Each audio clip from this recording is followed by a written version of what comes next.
Hello po, welcome sa ating Midday Boost program. Ngayon pong araw ng Friday and most probably nasa church pa po yung iba sa inyo at magwi-witness po kayo ng marriage celebration. So which is good and hopefully napapanood nyo po ako kahit gabi, napapanood nyo po ako kahit kinabukasan. Walang problema basta sinusubaybayan nyo po yung program natin na Midday Boost. And today, topic, pinag-uusapan pa rin natin yung patungkol sa works of the flesh.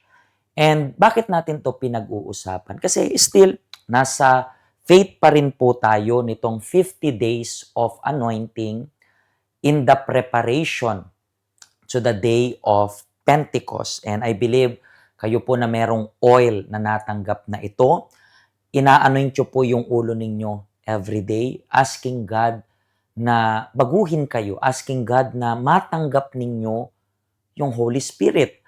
Bakit po ba importante na matanggap yung Holy Spirit? Importante na matanggap yung Holy Spirit dahil pa rin sa verse na ito. Itong verse na sabi dito ni Paul, I say then, walk in the Spirit. Yung S na yan is capital S. Ibig sabihin, Holy Spirit. Sa Tagalog sabi, mamuhay kayo sa gabay at patnubay ng Espiritu Santo. And you shall not fulfill the lusts of the flesh. Ibig sabihin, kapag ginawa nyo yan, hindi nyo mapagbibigyan yung nasa ng laman. And that's very important actually kasi alam ko po na sinubukan nyo ng magbago. Alam ko po na natry nyo ng baguhin yung sarili ninyo. Pero unfortunately, even though you were trying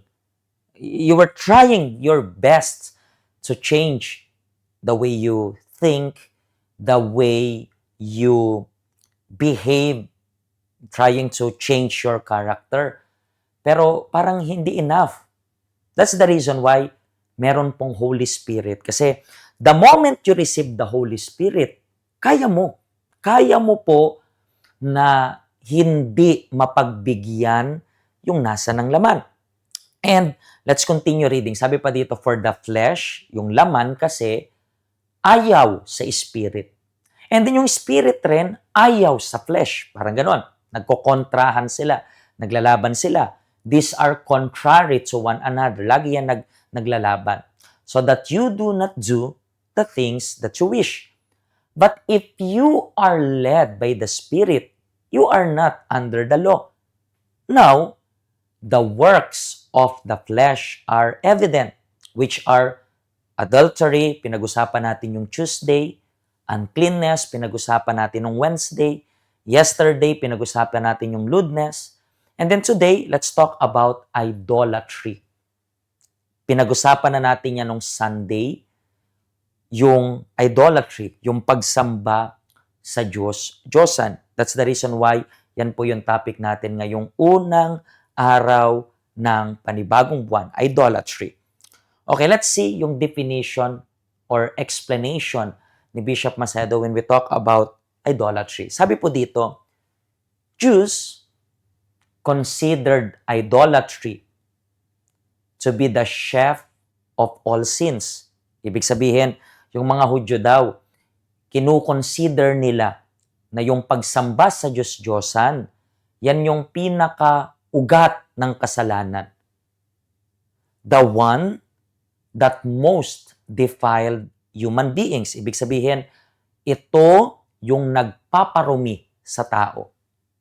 And as a consequence, alienated them from their Creator. Ibig sabihin, pinaghihiwalay sila ng tagapaglikha. Ibig sabihin, yung kasalanan ng idolatry is hinihiwalay yung Diyos sa tao. Let's continue reading.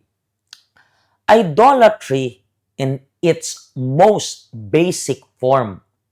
Yung ibig sabihin daw ng idolatry is blind, kabulagan, or excessive devotion. Ibig sabihin, masyadong kumukonsumo ng oras, lakas, energy to someone or something other than the Lord Jesus. So, Anong ibig sabihin nito? Anong ibig sabihin nito? Parang ina-explain namin sa inyo last Sunday na ang idolatry, hindi lang basta pagsamba sa inukit. Mamaya mas pag-uusapan natin yan. Pero also, masyado mong pagtangkilik, yan yung pinaka-word, pagtangkilik sa tao, sa bagay na kumukonsume na ng isip mo. Kasi sa loob po natin, merong first, second, and third. Ang first place, yan po ay position supposed to be ng Diyos. Pero the moment na pinalitan mo yung position ng Diyos, pinalitan mo like for example, hindi kasalanan yung pamilya, pero yung pamilya nagiging kasalanan kapag una na yung pamilya. Hindi kasalanan yung pera, pero pag una na yung pera, kasalanan na yan. Trabaho, hindi kasalanan ng trabaho, pero una na yung trabaho, kasalanan na yan. So, marami pa. Yung listahan, pwede nyong sabihin, basta nag-occupy na ng numero 1, yan ay nagiging kasalanan na. Let's continue reading. Sabi pa dito, let's go back, hindi pa natin tanong, dito na.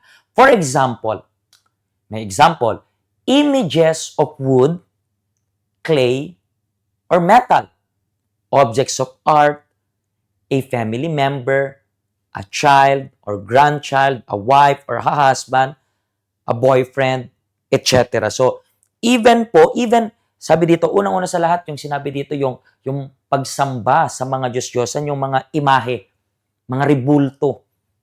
Yan po ay against. I would advise, hindi ako nandito para kumbinsin kayo, para maging kontrabida para sa inyo. Pero yung ganyang klase po ng paniniwala, gusto ko lang ganito, kung naniniwala ka sa Diyos at naniniwala ka na yung Biblia ay salita ng Diyos, magbasa ka lang po ng Bible.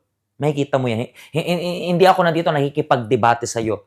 Ang pabor ko lang is ganito, magbasa ka ng Bible. Basahin mo yan kasi yan ay nakasulat sa Biblia. Ulitin ko, hindi ako nakikipagdebate dito at ayoko kayong debatihin kasi ang debate walang panalo. Lahat gusto nyo laging panalo kayo. Pero magbasa lang kayo ng Biblia, makikita naman, kitang-kita naman. Naintindihan niyo po ba? Let's continue reading. Sabi pa dito, balik, idolatry, hindi yan, ito na. Recently, we have noticed that many people take an extremely long time to have an encounter with God simply because they are reluctant to let go of their idols, which many times are symbols of their religion. So, marami daw pong mga tao, hindi nila nai-encounter yung Diyos. Bakit? Kasi reluctant, ibig sabihin, ang tigas ng ulo. Ayaw nilang i-let go yung mga idols, yung numero 1 sa buhay nila, which many times are symbols daw ng religion. So, pag-isipan nyo lang po ito. Sinasabi ko sa inyo right now na lahat ng pwede na mag-occupy sa posisyon ng Diyos ay pwedeng, sabihin natin, ang posisyon ng Diyos is lagi numero 1. Pero sa oras po na meron ng ibang numero 1 dyan, yan po yung idols mo. Yan yung idolo mo. And to finalize, sabi dito, primitive Christians passionately refuse to worship or praise anyone apart from God. Therefore, idolatry is one more work of the flesh, meaning to say, human will, which is inherently rebellious towards the will of God. So, katigasan ng ulo. Isa lang po yung Diyos.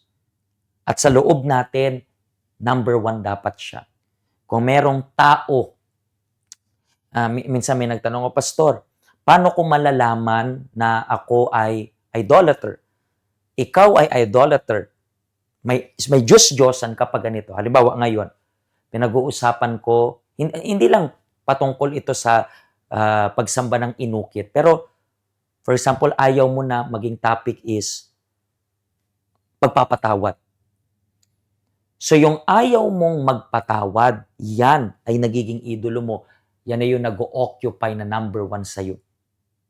Sama ng loob, baka yan na yung number one na nag-o-occupy sa puso mo. Yan na yung kumukonsume ng isip mo. So itong topic na to is napakalalim. So, hindi ako ulitin, hindi ako nandito para makipagdebate sa inyo.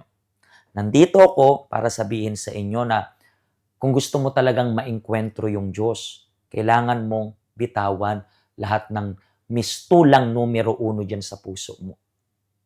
Kailangan numero uno yung Diyos. That's the reason why we are going to begin this Sunday, itong fast of day niya. Para po saan? Para ipakita sa Diyos na siya yung priority natin. Siya yung number one. Kasi kung siya yung number one, I doubt na hindi nyo matatanggap yung Holy Spirit. This coming Sunday, yan na po yung final 21 days para sa Day of Pentecost. Let's take the opportunity na mag-dive in sa ganitong klase ng purpose para matanggap yung Espiritu ng Diyos, para magkaroon ka ng self-control at hindi mo mapagbigyan yung nasa ng laman mo. Bisitahin niyo po yung help center natin. Ito po yung ating address. Ngayong weekend, ito po yung ating schedule as well. Mga kaibigan, makita po tayo sa Monday sa ating midday boost, pero makita tayo sa church this coming weekend. Okay? Panoorin niyo po itong testimony ito, pagpalain po kayo ng Diyos. Ang buhay ko noon ay miserable at walang direksyon. Impulsive at wala akong kontrol sa pagsasalita at kung paano mag-react kapag may criticism sa akin. 14 years na may addiction ako sa alak at sigarilyo. Natutunan ko ang mga bisyong ito sa late husband ko. Dahil sa addiction ko, nagka-problema ako sa financial. Kapag wala akong pambili ng alak, yung cooking wine sa kitchen ang iniinom ko. At naapektuhan din ang kalusugan ko. Nadiagnose ako ng heart enlargement. Nang namatay ng asawa ko, sobrang bigat ng ginawa ng sister ko. Nung burial ng husband ko, pinaalis ako at ang mga anak ko sa family house. Kahit ako ang nagpagawa noong single pa ako. So, nagpatayo kami ng tent para lang may matulugan ang aking mga anak. Dahil dito, nagtanim ako ng matinding galit sa kanya. Umutang ako ng 8,000 Hong Kong dollars para lang masuportahan ang pang-araw-araw na pangangailangan ng mga anak ko at mapaayos ang tirahan nila. At may dumating na problema. Nagkaroon ko ng adiksyon sa alak at sigarilyo at marijuana ang 3 kong anak. Yung panganay ko, naakusahan ng serious crime. Yung pangalawa ko, nagkasakit ng leptospirosis, isang bacterial disease na pwedeng makasira ang internal organ kung hindi mapagamot. Lahat ng sitwasyon na ito nagdulot sa akin ng matinding depression. Gusto ko nang magpakamatay. 2 beses akong nagplanong tumalon sa rooftop, pero every time na pupunta ako ay nakasara ang pinto. Hanggang sa narating ako sa health center. Dito, natutunan ko kung paano gamitin ang intelligent faith. Nagdesisyon akong isuko ang lahat sa altar. Ang galit ko, ang addiction ng mga anak ko, ang heart problem ko, ang buhay ko, at ang future namin. Pinili ko ring lumayo sa mga taong naka-impluensya sa akin na uminom na at nagsigarilyo. Higit sa lahat, priority ko ang matanggap ang pinakamalaking pagpapala, ang bautismo sa banal na espiritu. Lumapit ako sa Diyos at buong puso ko siyang inanyayahan sa buhay ko at tumira siya sa puso ko. Ang galit sa puso ko ay napalitan ng kapayapaan at pagmamahal at yan ang ginawa ko sa sister ko. Nanatili akong tapat sa Diyos at unti-unting nagbago ang buhay ko. Ngayon, malaya na ako sa utang. Binigyan ako ng Diyos ang kakayanang magpatayo ng sarili kong bahay. Nag-invest ako ng taniman ng palay at mais, poultry raising at fish pond. May additional income din galing sa lupang renentahan namin. Nakagraduate ng college ng 3 kong anak.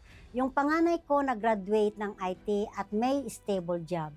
Tumutulong din siya sa farm namin at nag-a-attend sa UCKG Tuguegarao. Yung pangalawa ko, magaling na siya at siya ay nagmamanage ng farm namin. Yung bunso ko, computer engineering at may trabaho.